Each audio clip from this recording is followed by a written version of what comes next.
Hey guys, it's the Whale coming at you with my Marincess deck profile that I took to my Phantom Nightmare sneak peek, and I managed to top out of 6 rounds. It was a huge locals, and it was the first time I was actually piloting this deck in real life. I did have practice on Dueling Book, and the deck played phenomenally.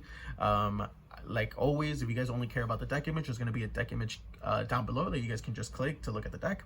If you guys care about my card choices and some of the explanations, I like to go real in depth about in my profile, especially if I'm profiling a deck that I've never profiled before.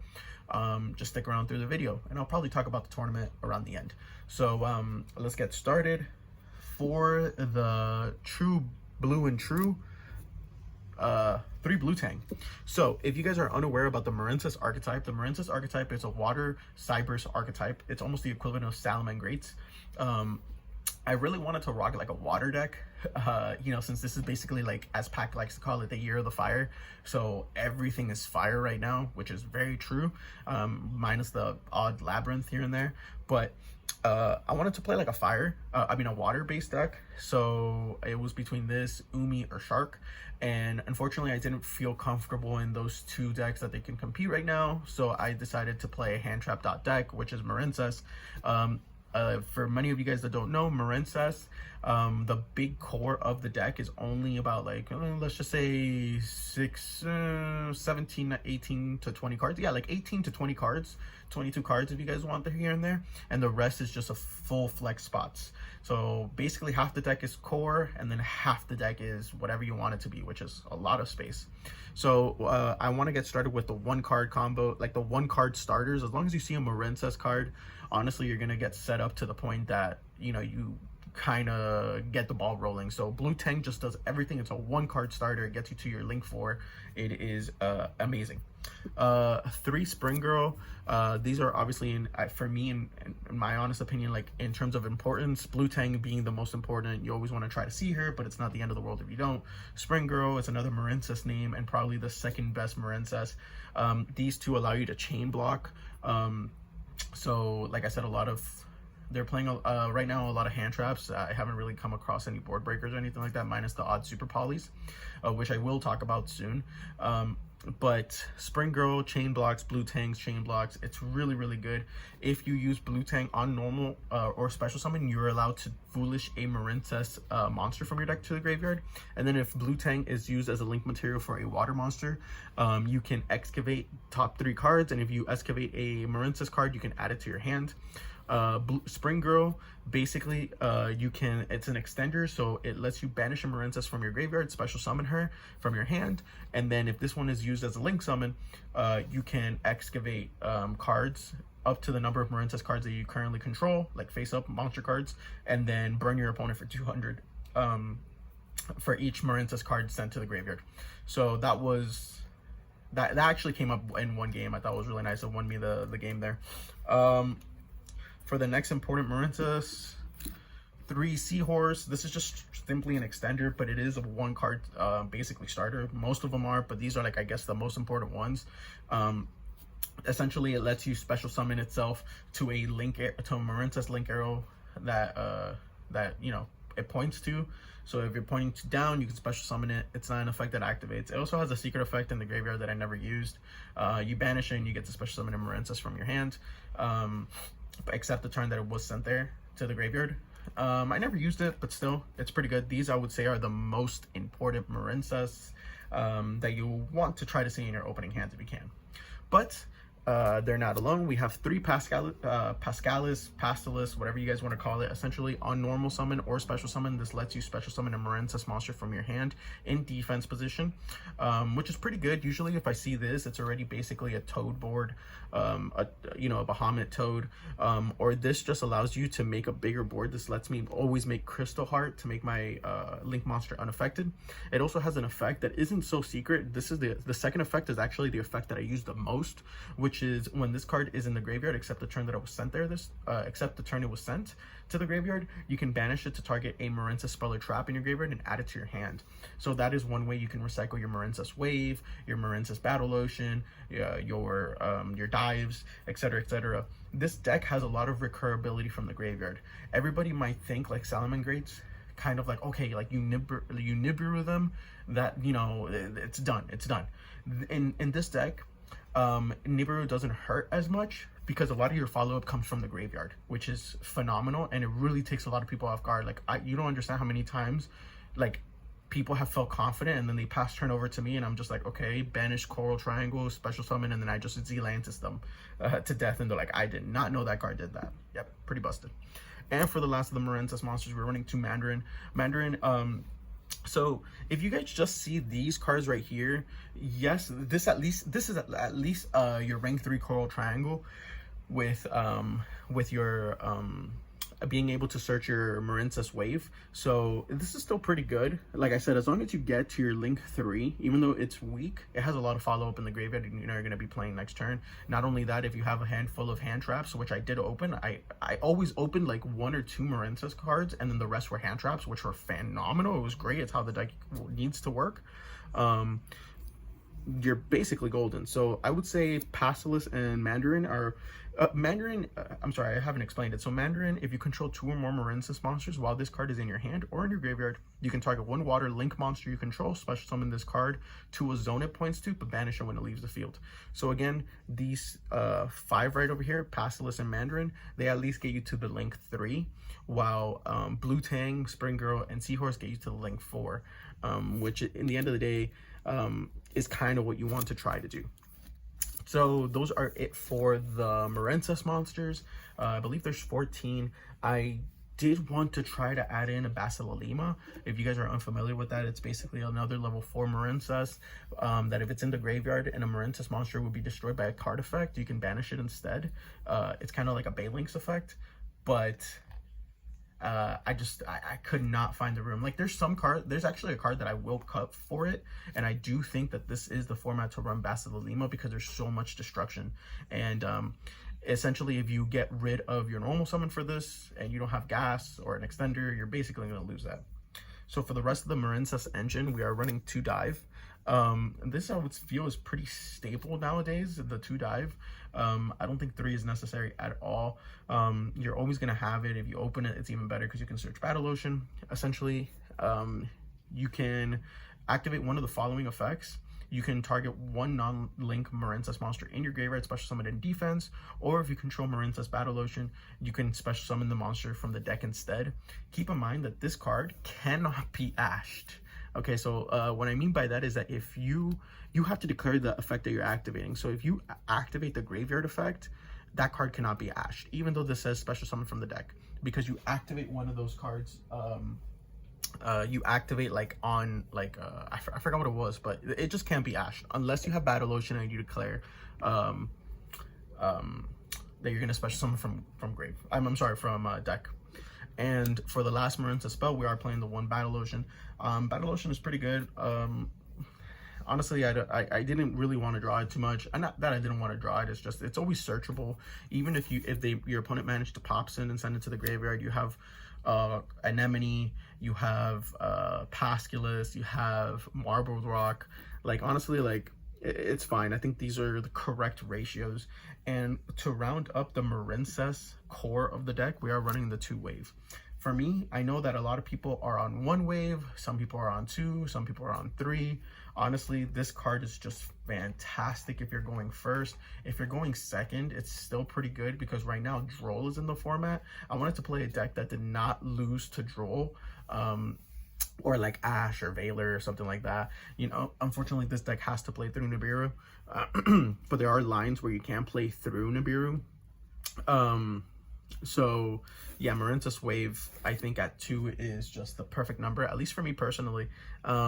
Yeah, you can cut 1. Game 2, if I won game 1, game 2 I lost. I mean, game 2, I always side 1 out just to put more side deck pieces in, because the thing about wave is that if you mill it off of Blue Tang, that's fantastic. If you draw it, that's also fantastic.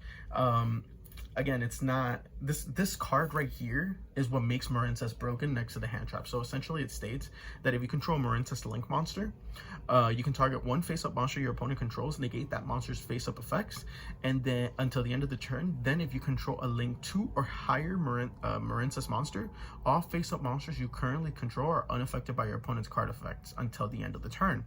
And then if you control a link 3 or higher Marincess monster, you can activate this card from your hand. So you're always going to want to have this card in your hand if you control a link 3 or higher, and it makes all your monsters unaffected. Again, this card is obviously great against my god, against Fire Kings and stuff like that. I had an opponent like I had an opponent Snake Eye Ash, and I activated Marincess Wave, and then he was like, yeah, that's fine. And then he activates Triple Tactics Talents, and then he's like, I'm gonna use the effect to take. And I'm like, yeah, okay, yeah, that's fine. And he's like, goes to reach for my card, and I'm like, my card is unaffected because of Marincess Wave. And he had to pick it back up to read, and he was like, yeah, like a lot of people forget that Marincess Wave is a card, and it is a damn good one at that too. So that is it for the Marincess core. Now, for the majority of the deck, we're going to be taking 2 pots of Desires. Okay, so a lot of people, some Marincess decks are running this, some are not. I'm going to explain my reasoning as to why I think this card is really, really good in Marincess. So number 1, Desires, just once you deck thin enough, usually you're going to want to use this at the end of the combo when you dug out through your wave or through your battle ocean or through your dive or whatever the case may be. You're going to want to activate Desires. This gets you into more hand traps, more interruption pieces, so that you can disrupt your opponent. A lot of the cards that you run are triple, threes, so you don't really think, I don't think you'll ever banish multiples. I've never banished like all my waves or anything like that. Even if I banished all my dives and all my battle oceans, as long as I have 1 wave in deck, I'm living the good life. I don't really care about anything else because I can win without battle ocean or without dive. You can win. I think Desires is just a mandatory. I'm not on Signet Mining because it's a hand trap format. There's Ash, there's Droll. I just don't. And plus I don't really like Signet. Like, you're dumping a card to get to Blue Tang, which is obviously really good, yes, of course, but then if Blue Tang gets stopped by like Veiler or whatever, I mean, it's just a pain. So I'd rather just get Desires. It's never failed me. So yeah, for the rest of the spells, I am running 2 Forbidden Droplets. I'm not running 3. So I opted to run only 2 because, well, even though right now the only main deck threat that I'm scared of is SP Little Knight. Because if I have only 1 Marincess card in hand, like 1 Marincess monster in hand, and they have an SP Little Knight, if they interrupt my summon and they like blanket it out, or they tag out my their SP with my monster, I can't play. I have to get into my link. So this deck utilizes Forbidden Droplet really, really well, especially if you have like full combo in terms of Battle Ocean and a Marincess Link monster, because you can send your equipped Marincess cards for like extra negates with Forbidden Droplet. And again, Droplet is just really good. I mean, to be honest, it came up probably once in the entire tournament. Other than that, nothing phenomenal. It was like whatever. I can even probably see maybe siding these, but right now SP everybody's ending on SP. If like you block them enough with your hand traps, everybody's ending on SP. So I did want to have something for that. So that is it for like basically like the spells. Now we're going to be going into like the hand traps, and guys, let me tell you, a lot of hand traps. So obviously I'm gonna have to go in my favorite rarity. We're running 3 Ash Blossoms. These are like my low effect hand traps. 3 Veiler. I love gold. 3 Mourner. 3 Imperm. So these are for my low impact hand traps. For my high impact hand traps, I'm running 3 Nib. This one isn't gold, right? I'm gonna fix that real quick. Don't worry. And then 3 Drolls. So as you can tell, this is the majority of the deck, right? So we're running 3, 6, 9, 12, 15, 18 hand traps. So you are bound to see not 1, but probably 2 or 3 hand traps in an opening hand. As long as you see 1 Marincess monster and like your rest of the hand is hand traps, you're basically on good standing. Your opponent honestly is gonna struggle through a lot playing through these. Yes, there's other versions where you can be playing like Triple Tact, Monster Reborn. Like, I've seen a lot of stuff. I was even playing a version where instead of Forbidden Droplet, I was actually maining Cosmic Cyclones, but I just felt like Forbidden Droplet just did more than enough for me. And again, these are the hand trap. This is the hand trap.deck. it worked out pretty well for me. I mean, so, if you guys want, this is a 41 card list. I should have stated that before. This is a 41 card list, but if you guys want, you guys can for sure remove a mourner, and just make it a flat 40 if you want.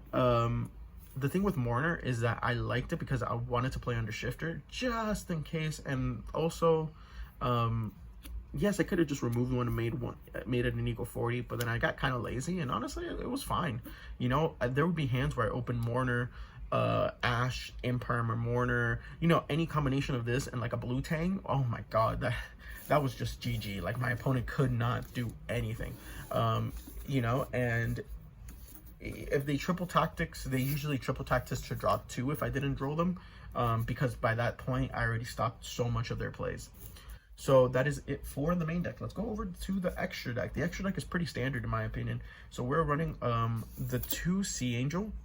The Sea Angel lets you, on Link Summon, it lets you add a Marincess spell from your deck to the hand. So this is where you get your Battle Ocean or your Dive. This is where you want to chain block. So either using Blue Tang or Spring Girl, you want to do Chain Link 1 Sea Angel, Chain Link 2 Blue Tang or Spring Girl. That way you're able to dodge Ash on Sea Angel. 2 Blue Slug. So Blue Slug on Link Summon lets you add a level 4 lower Marincess monster from the graveyard back to the hand. So this lets you add back your Spring Girls, anything you dump with Blue Tang, maybe Blue Tang itself, etc., etc. A big thing about this deck also is that a lot of the cards waterlock you. That is extremely important for the Zealantis play. Okay, for the World Sea Dragon Zealantis. And the card's been out for a while, but still people have to read it. Still people are like, wow, that card is like that card is a fan-made card, which is true. For the rest of the extra deck, we are running the 2 Marincess Coral Triangle Anemone. This card is obviously amazing. This is the Link 2, so it lets you target a level 1500 or less attack monster, special summon it to an arrow it points to, and then if this card's sent to the graveyard, you can add a Marincess card from your graveyard back to your hand. So again, most of the recursion happens from the graveyard. It's really, really good. And then for the last of the Link 2, we're running the 1 Crystal Heart. This card is also really good. Like, when you open a hand of like multiple Marincess, I always recommend going into this, because this, not only if you're a good player, is always going to Ash the Coral Triangle, if they know what the deck does. But a lot of the players did not know what the deck does, so they kind of Ash in awkward places that I could be like, okay, whatever. Coral Crystal Heart makes it so that in the extra monster zone, if this card's in the extra monster zone, it is unaffected by card effects, by your opponent's card effects. And if you link summon something while you control Battle Ocean and you use this card as a link material, that link monster becomes unaffected by your opponent's card effects. So it's basically a Marincess wave that's constantly turned on. And you don't have to worry about that. So I did include it in my extra deck. I know some Marincess players don't do it. And the good thing about this is that, keep in mind, it has 0 attack. So like during the clapback, if my opponent managed to clear my board or whatever, I would have Triangle in the graveyard, and I would activate Triangle effect to special summon Anemone and special summon like Sea Angel. And then I would activate Coral Triangle and then special summon Crystal Heart. And then whatever I summon is going to be unaffected by card effects if I have Battle Ocean. For my Link 3s, I am running the 1 Coral Triangle. This is probably the best card in the extra deck, hands down. Hands down, this is the best card in the extra deck. This allows you to get into your wave. It's 1500 attack, so it allows you to also be reused by Coral Anemone on the clapback. Like, you can use Coral Anemone's special back Coral Triangle, and then activate Coral Triangle, dumping a water monster to add a Marincess wave from your deck to your hand. It's pretty good. And then obviously what I'm saying is the reason why this card is the best card in the extra deck, besides searching the best card in the main deck, is next to Blue Tang, is because if your opponent controls monsters and you don't, you can banish this card from the graveyard and then special summon Marincess link monsters up to exactly the Link 3. So you can do Anemone. What you're most likely going to do is Anemone and any Link 1. Though the Link 1 will probably be Sea Angel because of its Link Arrow. It's pretty good. For the other Link 3, we're running 1 Marbled Rock. Marbled Rock was really good. Again, its effect states that you can target 1 Marincess card in your graveyard, add it to your hand. I use that effect quite a bit. And again, it's 2500, so it's pretty beefy. It also has battle protection effect, which I think is pretty cool. but I mostly used it for like recursion. Like there was a turn that I did pass the list effect, add wave. I linked into Marbled Rock, add back the Battle Ocean that was in the graveyard, and I just proceeded to just destroy him. For the link 4s, we're running the 1 Bubble Reef and the 1 Argonaut. So Bubble Reef is your Heat Soul. One of the things that I liked about this deck is that this deck plays really, really well under against Super Poly. Most of the times, you're usually going to let your opponent use one of the monsters that they control to even get rid of your monsters. A lot of the times, the first turn board that Marincess can put out is not menacing at all, because the only thing that your opponent probably knows is Marincess Wave. So if you get Marincess Bubble Reef, remember you can activate Wave from hand, but you probably have a handful of hand traps. Most of the disruption from this deck comes from your hand. So Bubble Reef during the standby phase lets you banish a water monster in your graveyard as cost to draw a card. And then for every card that's banished, every monster that's banished face up, it gains 600 attack. So that's a mandatory effect. So it gets pretty big. And under Marincess Wave, a lot of my opponents tried to beat over it, but then I'll be like, well, it's at 32 or at 37 and it's unaffected by your card effects. So yeah, and they're like, oh shoot, you know what I mean? Not only that, it also has another effect that you can pitch a water monster from your hand or a Marincess monster from your hand to target one of your banished Marincess cards, Marincess monsters, and special summon it back. So a lot of the times I would special summon Marincess Coral Triangle after I've already used its effect. That's one way of honestly recycling your cards, you know? This deck has a phenomenal grind game. We're running the 1 World Sea Dragon Zealantis. This card is amazing. So essentially this lets you remove the entire field. Remove the entire, like your opponent's entire monsters. If they have monsters that you know, if they have grave effects or something like that. Like this helped me remove like a Promethean Princess, Whale. This card is just so good. So the interaction between with this and Marincess is that since you're waterlocked, you activate this effect, and this effect you special summon everything back that you can. But since you're waterlocked, you can only special summon water monsters. Well, everybody's playing fire cards, so you special summon everything back while your opponent does not special summon anything back half the time.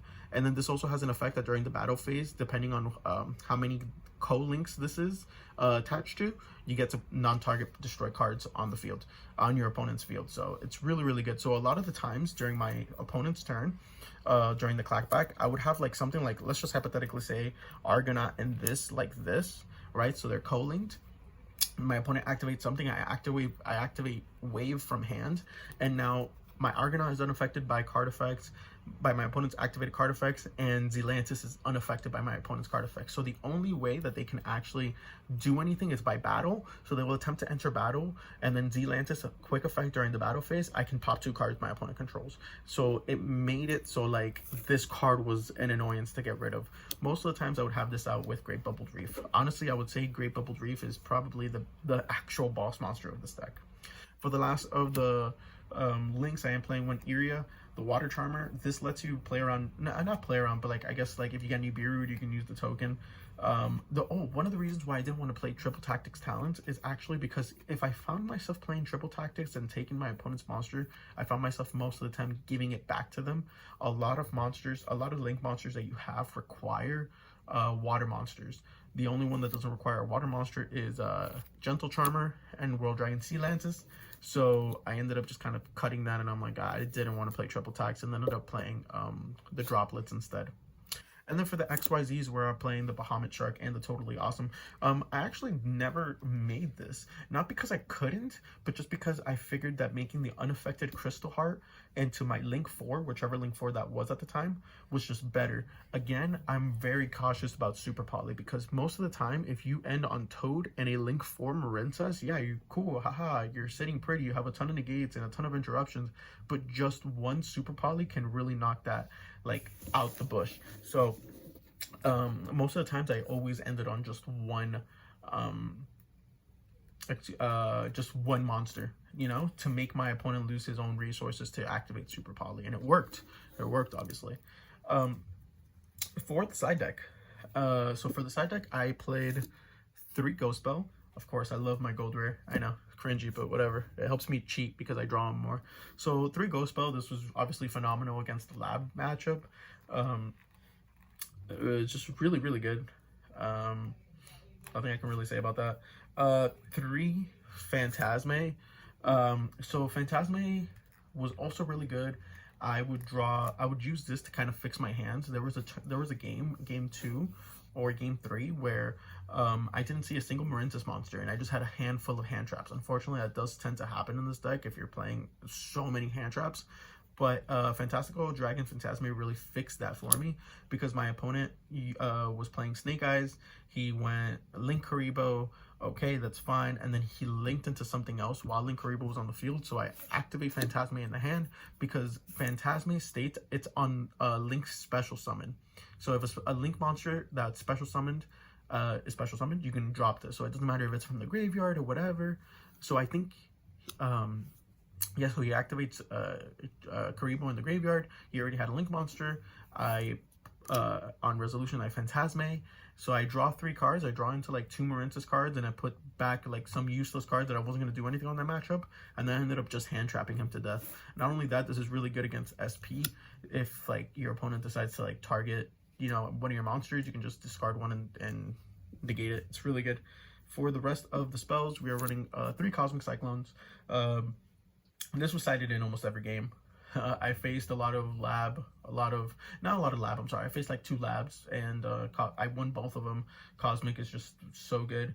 Not only that, I against Snake Eyes, Fire Kings, those are just really good if you know where to Cosmic in their combo and then you can hit their island. It's pretty much GG's. We're running 2 Lightning Storm, 1 Harpy's Feather. Good cards. Don't really have much to say. These are for my going second, and then obviously the 3 evenly matched. I used this won me my lab match in game 2 because I won game 1, and then game 2 I also won because of the evenly matched. This card is really good. They don't really have anything against this, and other than that, that is basically the deck, guys. The deck really functioned as really well. I'm actually really happy about it. This is shaping to be one of my favorite decks. I love water. I wanted to have fun in Yu-Gi-Oh! So I figured, if everyone's playing fire, let me play some water. So if you guys have any any comments down below, I really am loving this deck and I feel like I'm getting kind of proficient at it. This isn't a deck that you can just kind of pick up and already master. Sure, the turn 1 is fairly easy to get to your Link 4, but what makes a good Marincess player is the follow-up turns. So guys, just let me know what you guys think, and thank you guys for watching. See you guys later.